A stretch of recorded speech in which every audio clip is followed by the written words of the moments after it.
going to turn to a conversation. This feels, like a great conversation to have after talking to Alice about reimagining the idea of conventional agriculture. So I'd like to introduce Caitlin Leibert, who is the Vice President of Sustainability for Whole Foods Market and someone I call a friend. Give her a round of applause. Jay Goldmark, the farm manager at Stonehouse Farm. Give him a round of applause. Hey, Jay. And Bianca Moebius-Clune, the Climate and Soil Health Director at American Farmland Trust. Nice to have you all. Thank you so much. Bianca, I do want to start with you because this discussion is really focused on a new meaning of agriculture, a new meaning of conventional agriculture. And I'm hoping you can explain what conventional industrial agriculture looks like today. Well, today what it looks like is all of the things we've just been talking about. Farmers are really struggling. They're not even really making a good business in a lot of cases. They're facing all of these weather extremes that we've been hearing about all morning. They're facing policy struggles. They can't necessarily get access to the EQIP program because it's not big enough. They're struggling, and we need that to change. We do need that to change. So yeah, when we're talking about reimagining, right now we have a conventional that there's a lot of other environmental issues, right? Water quality issues and nutrition issues, and we're looking at this agriculture that doesn't get necessarily, for better or worse, it doesn't necessarily get everyone's respect. And so I really like to talk about what we need to create is a new conventional that everybody respects, because we all know that we're doing the things that we've been talking about here today that are the solutions, right? And not just create change in small ways, not just we're helping a farmer at a time, but we need the face of agriculture to change. Just like we changed from, you all probably didn't have cell phones in your pockets 20 years ago. At some point we didn't have refrigerators, at some point we didn't have electricity, but today we take those things for granted. Today those are normal. That's what we need to do with our agriculture, an agriculture where the soils, the foundation of our agriculture without which we can't grow food, we are managing those where they're no longer degrading, but we are regenerating, rebuilding our soils so that they are fully functional and they are taking in that water. When we get that extreme downpour, the water goes in anyway. No matter how fast it goes, we can do that. We can change the infiltration rates of our soils with these practices we've talked about, to the point where all of that water goes in, all of that water gets stored in that sponge.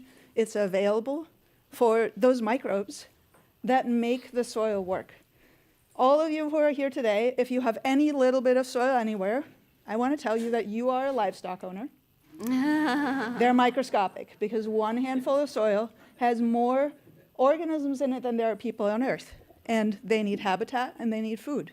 And we need to take care of them because they take care of us. So whether you work with thousands of farmers or whether you just have a potted plant, you've got livestock, probably millions, probably billions, right?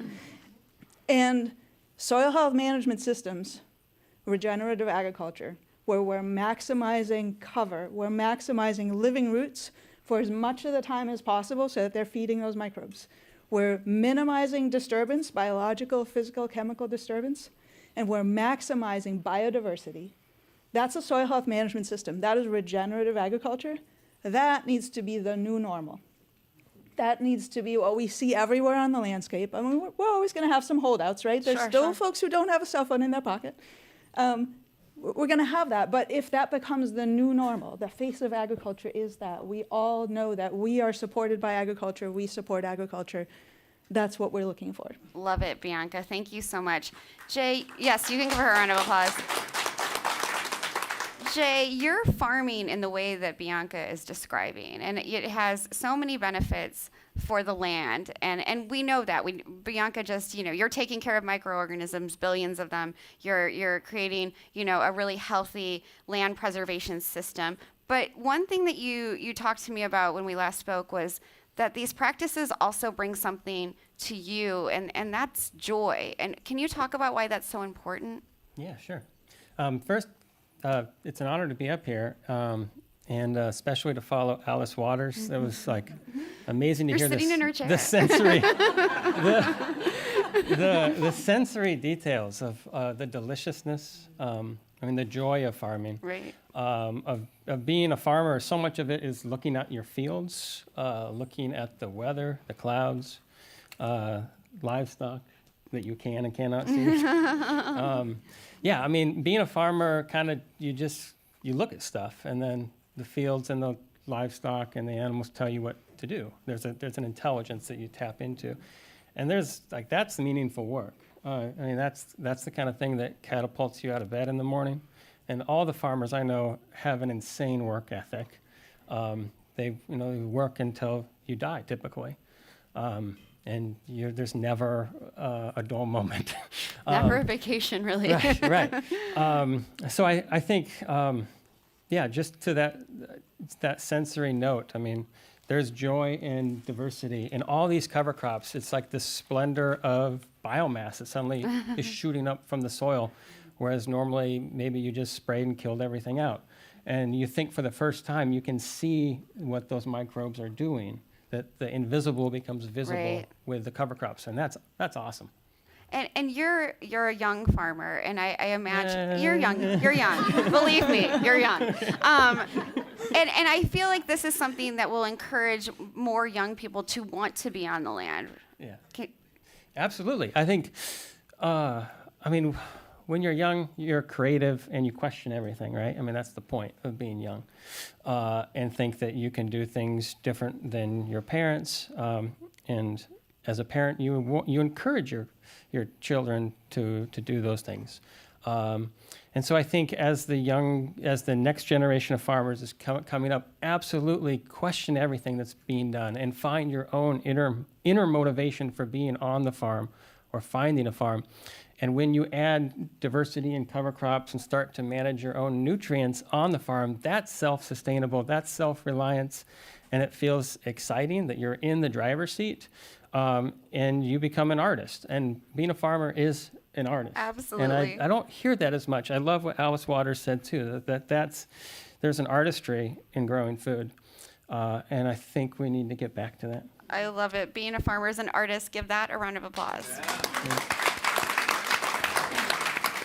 Caitlin, I want to shift gears with you a little bit. I'm wondering what kinds of programs retailers like Whole Foods can encourage farmers to adapt and start utilizing these regenerative practices and get that joy that Jay has so much of, because that makes food taste better. It totally does.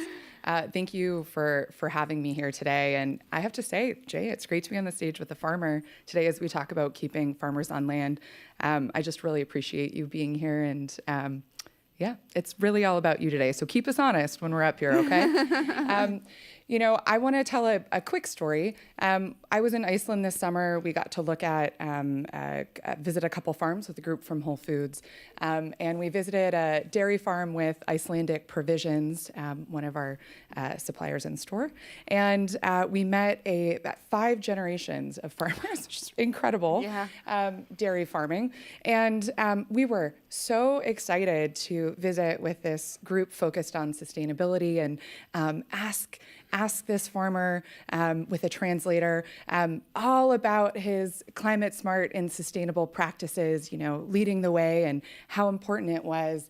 And he looked and when we asked this very important question and seemed to be answering something very knowledgeable. And the translator just said, climate smart is just common sense. It's just kind of common sense agriculture. It's not about fancy words. Right. It's not about, something we're doing intentional because it's sustainable. We're doing it because it's the right thing for the farm, for the land, for the animals. I want us to get to that place. Yeah. So when we talk about the new conventional, I want to sort of strip out the elitism of climate smart ag. I want to strip out the sort of partisan politics around something like regenerative or organic, and get back to the joy and the beauty and the importance of farming because it's the right thing to do for the land and the animal and the people. And so for me, I think about what Whole Foods can do, I think about some of the barriers in the way. We know for sure part of it is a commitment, right? A contract. So someone like a Whole Foods can help support through commitments and contracts. Once we have that commitment and contract, we know capital. Sometimes it is more expensive to start farming in climate smart ways up front, though we know resoundingly that suppliers who farm regeneratively and organically have more profitability in the long run, which is really important. So it's a shift of business model that earlier capital can help. So we have programs like the Local Loan Producer Program and our LEAP program, right, to try and get folks involved. And then something, and Jay, keep me honest, is also community, right? We get to serve as a connective tissue. If you think about 500,000 products on our shelves around the world, how do we connect those folks who are doing some of this work? So I know you have Jamie Agger coming on Friday, some people know him, really incredible farmers. How do we connect folks so that art and the joy, farming is kind of lonely sometimes, right? You're on the land a lot. And even though you have billions of, microbes, et cetera, to keep you company, I think a farmer's company is really important. So community can be that other way that we can help. Absolutely. It seems so common sense, doesn't it, Jay, to have that community so that you can share knowledge and learn from one another. Yeah, absolutely. I mean, most farmers, especially in the Midwest, of course, you're a long ways from anywhere. So it is lonely business. And I think the idea of being connected through a common market, like if I knew other farmers that sold to Whole Foods and then their friends and families saw their product on the shelf, there's so much identity and pride in being seen. And so much, especially as farmers, don't have a direct marketplace. If you're not a small vegetable farm, but you're a large commodity grain farm, your product is perhaps getting exported overseas and you don't have that same identity in your community. So I think having that commitment for a market and being seen in your community is like, it's worth more than gold. Absolutely. And Caitlin, Whole Foods can help farmers in local communities be seen more by sort of featuring them in their stores, right? Absolutely. I think storytelling, again, getting back to the simplicity of joy and storytelling, et cetera. I mean, I think we try and storytell all the time. We have a phenomenal video crew, which honestly, sometimes the productions they put out, I'm like, how is this not won some sort of documentary award? But how do we show the story of the farmer? Jay was saying just before this, we need a little hope up there, right? It's pretty grim out there around farmers and farming. You don't need me to list the statistics. So the more we can show the joy and the connectivity and connect folks around farming, the better. And, I hope that's the feeling you get when you walk into a Whole Foods, right? You can feel that joy of beauty of food and all of the pride that Jay spoke of that goes into that food when you're on the shelves. It's a pretty magical place, if you ask me. It really is. Bianca, I want to go back to, what we were talking about a little bit earlier today. There are policy levers that can be in place to support farmers, to help them experiment, to help them knowledge share, to help them have the joy that we've been talking about. Can you identify what some of those policy levers might be and how we can support them? Yeah, absolutely. I mean, while I was at USDA, we worked internally to implement soil health policies, from instituting resource concerns so that NRCS conservation planners who implement EQIP, along with partners like American Farmland Trust, they can go out there, they can assess what's going on with soil health. They can actually see, okay, it's degraded in this way. We instituted soil organism habitat loss. Right. As a resource concern, so that it could be seen, identified with basic in-field tools. And now we have planners on the ground at American Farmland Trust who are helping NRCS do that work. So basics like that, the Farm Bill, of course, the conservation title that provided funding for EQIP and many other programs, is one that was originally built by American Farmland Trust in coalition with a lot of partners, so that now the USDA has been able to pay billions of dollars to farmers for voluntary incentive-based programs that help them implement these practices. Also, NRCS— That's a great program. Thank you. Yeah, right, Jay. We talked about that, right? It's a program that so many farmers have relied on.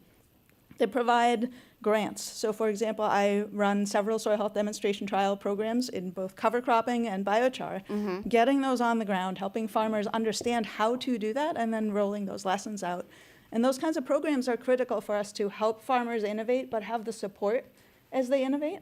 We've also had a number of programs allowing us to build peer networks, training advisors with advanced soil health training so that we can put a whole crew of farmers like Jay out on the landscape who are in their local communities helping other farmers. Because like we've talked about here, right, it can be lonely. If you don't have a network of other farmers who are also transitioning, it can be really tough to go to the coffee shop and be the odd one out. We're herd animals. We really love to be together, right? And so having a group of farmers, whether they're virtual or whether they're right there in your community and you can meet up in the coffee shop to discuss, hey, how's that working for you, right? Is it working? What problems are you having? So that they have someone to build that thought leadership in their community with, so that they have somebody to run those problems by, to have somebody to talk to about the fear of, gosh, if I do this, what's going to happen? Like, this is a farmer's business. This is their family's livelihood, and you don't just put your livelihood on the line if your kids and your family depend on it, right? So we have to be mindful of that as we're encouraging farmers in this transition. So putting Thanks, peer Bianca. networks out there, right? A lot of our funding has come from USDA, and USDA has been amazing about allowing us to put those programs on the Absolutely, ground. Jay, please. I was going to echo that. I think farmers learn the most from each other. Like, we really watch what each other's doing. Yeah, I think it's important too, Danny, just to underscore that. It's critical that we rely on partners like AFT who are out in the field working, connecting farmers as well.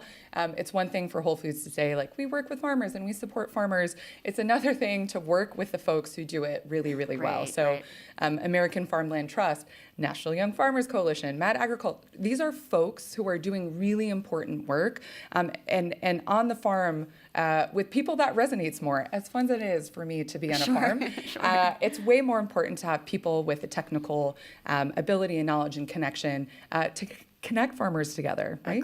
Agreed. Jay, we have 30 seconds left, and I want you to have the final word. What do you want the people who are listening online and in the room to know about your work, and what they should take away from this conversation? Wow, okay. 30 seconds. So I grew up on an 8,000-acre wheat and cattle ranch. We used a lot of chemicals. We used a lot of synthetic nitrogen. We grew some amazing crops.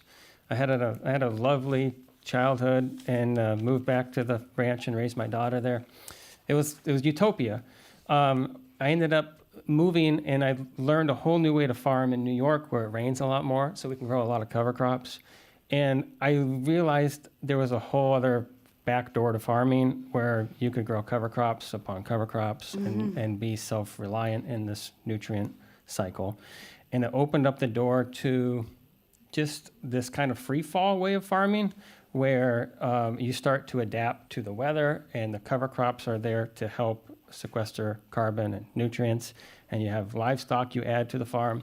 Suddenly you have a much larger staff than you ever thought you'd have, and it becomes fun and dynamic and community, and you have local markets.